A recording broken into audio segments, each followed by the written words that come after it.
Hello YouTube, Red Suit Studs here. Today we're going to be building and reviewing the LEGO Mandalorian helmet bust, and I've brought my little friend here to help us build today, and I thought it was only natural to dress for the occasion. So let's get started. Alright, so here we have our fully boxed up Mandalorian helmet, even though I did already take the pieces out so you can kind of see the tape, but I still want to do a review of the box nonetheless. So it comes in at 584 pieces, which I think is a pretty good amount of pieces for the price, because I believe it was $60, so you're getting about that normal kind of price per piece ratio of one piece for every 10 cents, which I know not everybody adheres to, but it's nice to kind of get close to that ratio when you can. So here we have our title here, The Mandalorian, with our nice little mudhorn signet there. And I've said it before in a video, I like how LEGO does their 18 plus sets with kind of like an image from a movie or show, and they have the measurements, and there's a nice black background showing off the set. So yeah, not too much going on with the box overall, but I do really like the presentation on it. The 18 plus sets always have nice packaging there. Alright, so before we get into building the set, I just want to touch on the instruction book a little bit.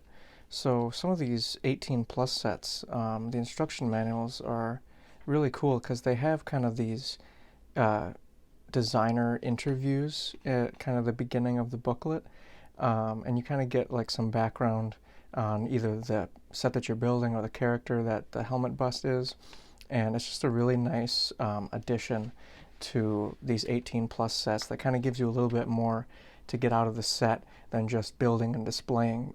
So it's really nice to have them put that extra feature in. One more thing before I continue with the video. I know you all know what this is. I've hidden a LEGO Minikit somewhere in the background of this video. Let me know in the comments where you were able to find it. And with that being said, let's get building.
Alright, we're finally finished building our Mandalorian helmet bust, and as per usual, it was a very fun build. I love all the helmet builds. I love how they use a three-dimensional building technique to round the head in interesting and unique ways. A few of the things that I was particularly impressed by with this build were some things such as the cheeks, the way that they use some arched pieces along with a kind of a flat tile to create this kind of inward dented look, as well as the temple pieces and how they utilize some slanted cheese slopes as well as some cornered tiles.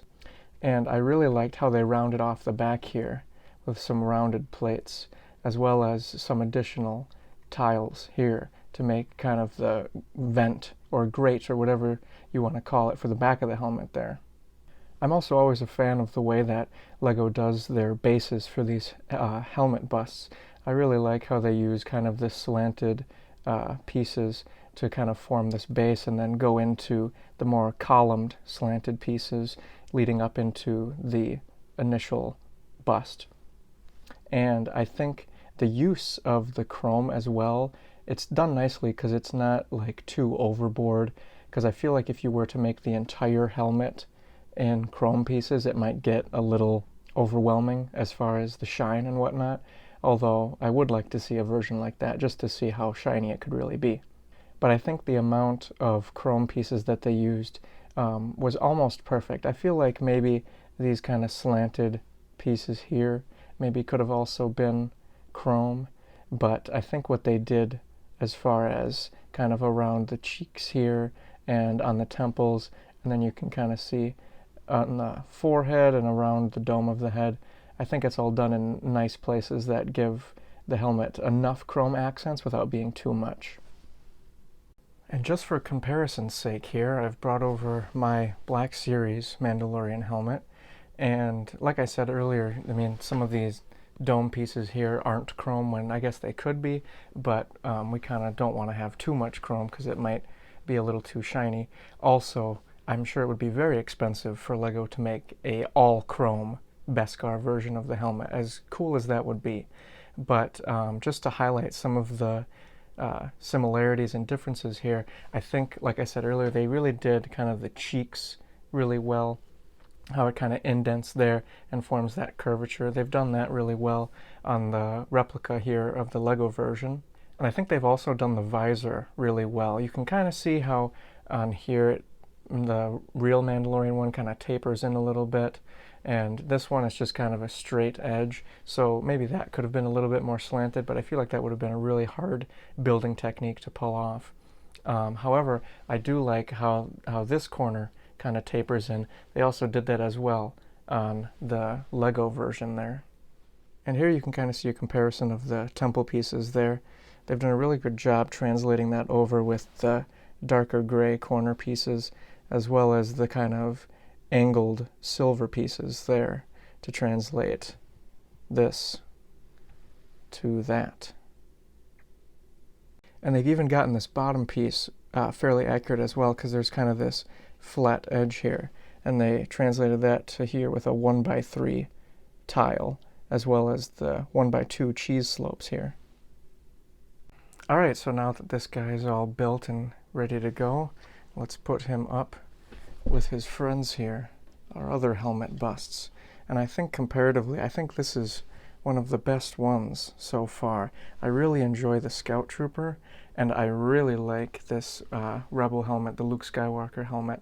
I love how they did the lenses here, but I think overall this might be one of my favorites. Either this one or I think Luke, but they're all really great. The Boba Fett one, I just feel like some of these gaps kind of bother me, but overall I think all the helmet ones have been doing a great job of recreating the helmets.